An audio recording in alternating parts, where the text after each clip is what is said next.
Bom, agora nós vamos terminar o tópico 4, falando de polaridade de ligação e eletronegatividade. Bom, a diferença na eletricidade entre dois átomos é uma medida da polaridade de ligação. Então a gente pode analisar isso observando esses três compostos aqui embaixo nesse exemplo. Bom, o que a gente consegue perceber é que as diferenças de eletronegatividade próxima a zero resultam em ligações covalentes apolares. Você vai ter um compartilhamento de elétrons igual ou quase igual, porque tem alguns autores que consideram que um valor próximo a zero, a ligação também é considerada covalente apolar. Então a gente pode ver no exemplo do F2, da molécula do gás flúor, onde dois átomos iguais estão formando a ligação covalente. Então essa ligação covalente gera uma ligação covalente apolar.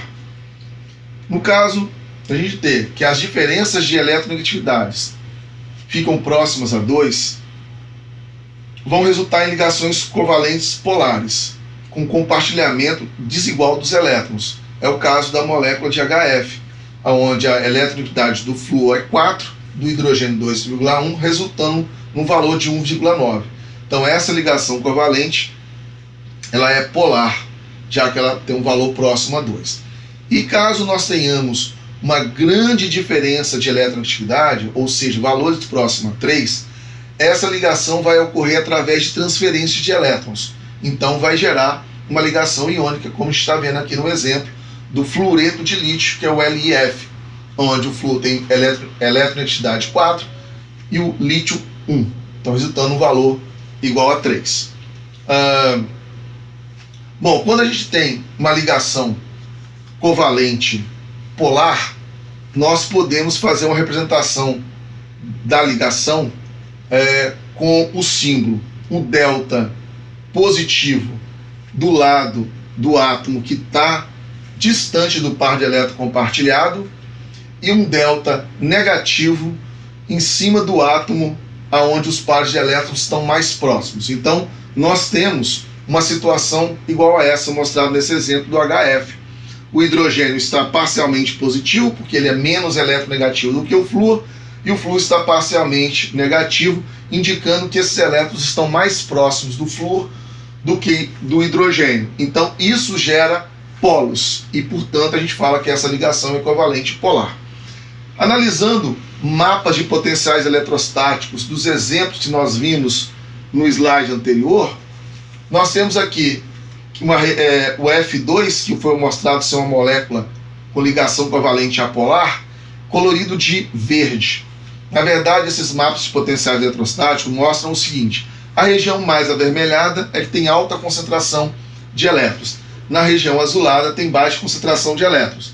No caso do F2, por não ter polos, não tem nenhuma região com baixa concentração de elétrons e nenhuma região com alta concentração de elétrons, é uma mistura das cores colocadas aí, que seria então o verde. Então toda molécula que vai ser apolar, ela vai ter esse mapa de potencial eletrostático dessa cor. Já na molécula de HF, como nós vimos, é uma molécula polar, onde o flúor tem maior densidade eletrônica perto dele e o hidrogênio tem baixa densidade eletrônica, mostrando então a tonalidade de cor vermelho na região do flúor e azul na região do hidrogênio. Já na molécula de fluoreto de lítio, onde ocorre até uma ligação iônica, então seria até incorreto falar de molécula aqui, mas é um composto iônico, como já foi explicado no tópico anterior, você tem aqui a formação dessa alta diferença de eletronegatividade. Então, LiF ela não é uma molécula. Aqui só está simbolizando essa diferença de eletronegatividade. Então, no caso do LiF, não tem que se falar em polaridade de ligação, porque a ligação entre o LiF ela é iônica. A gente fala se uma ligação é polar ou apolar quando a gente fala de ligação covalente. Moléculas iônicas são moléculas iônicas que têm todas as características de compostos iônicos, são sólidos, formam retículos cristalinos, são sólidos duros e quebradiços, ele apresenta elevadas temperaturas de ebulição, de fusão e de ebulição, como nós já vimos anteriormente. Bom, agora tem uma característica interessante quando as moléculas os compostos formam ligação covalente e geram moléculas, né? Então a gente vai considerar aqui a molécula de HF como exemplo. Então essa molécula já foi mostrada que há uma diferença de eletronegatividade, o que leva à formação de uma ligação polar. Também foi mostrado no mapa de potencial eletrostático anterior que há maior densidade eletrônica no flúor do que no hidrogênio, né? Então, uma vez que há duas extremidades diferentes da molécula, ou seja, um lado dela está positivo e o outro negativo, a gente fala que foi gerado um dipolo, que pode ser representado como o HF, como mostrado anteriormente, mostrando a carga parcial positiva sobre o hidrogênio e a carga parcial negativa sobre o flúor, e também, ou mostrando um vetor, né, que é uma seta que indica para onde os elétrons estão mais próximos. No caso, o flúor, que é mais eletronegativo. Então, para cada ligação covalente polar, nós poderíamos desenhar um vetor. Esse vetor ele é conhecido como momento de dipolo, que tem simbolizado pela letra grega chamada de μ. Né? Então, esse μ, esse momento de dipolo, ele pode ser calculado em relação a Q, que é a carga que é gerada na molécula, vezes a distância, né, dos dois núcleos, que é o comprimento dessa ligação. Então esse μ é igual a Q vezes R, onde Q é a grandeza das cargas e o R é a distância. E a unidade desse μ é dado em dBAs, que é a simbologia D, como está mostrado aqui no slide.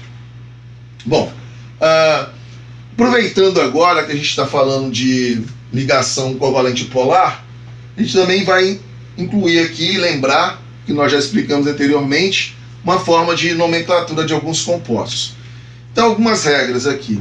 O nome do elemento mais eletronegativo, ele termina em eto, né? Por exemplo, fluoreto, cloreto, brometo ou sulfeto.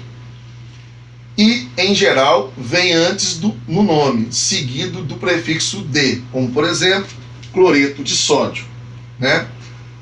O elemento menos eletronegativo recebe o nome em seguida. E os compostos iônicos recebem seus nomes de acordo com os seus íons, inclusive a carga do cátion de sua variável. Por exemplo, óxido de ferro 2 ou óxido de ferro 3, tá certo? E compostos moleculares recebem nomes com prefixo, como por exemplo, dióxido de enxofre, né? Então aqui agora mostra uma tabelinha aqui com alguns exemplos para a gente lembrar dessa nomenclatura. No caso aqui aparece à sua esquerda 3 exemplos de moléculas que formam de substâncias que formam ligações iônicas. No caso do MgH2, o nome seria hidrogênio, hidreto de magnésio. No caso do FeF2 seria o fluoreto de ferro 2. O ferro tem que mostrar a carga dele, né, que ele aparece no composto, porque a carga do ferro pode variar, ou ser ou 2 ou 3.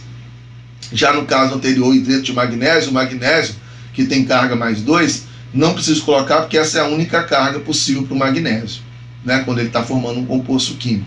Lembrando que todo composto simples, sua carga vai ser igual a 0, certo? E o último exemplo da ligação iônica, você tem o óxido de manganês 3, e 3 é o número do nóxido do manganês, já que ele apresenta cargas variáveis. Do lado direito, você tem aqui 3 exemplos de compostos moleculares. H2S, que pode ser chamado de sulfeto de hidrogênio, né? E, nesse caso, também é muito conhecido como ácido sulfídrico. No exemplo de baixo, você tem o difluoreto de oxigênio, e o último, que é o trióxido de dicloro, certo? Então, só para lembrar alguns exemplos de nomenclatura aqui que nós já vimos explicados em capítulos anteriores. Portanto, a gente finaliza esse tópico 5, que fala sobre ligação, polaridade de ligação e eletronegatividade.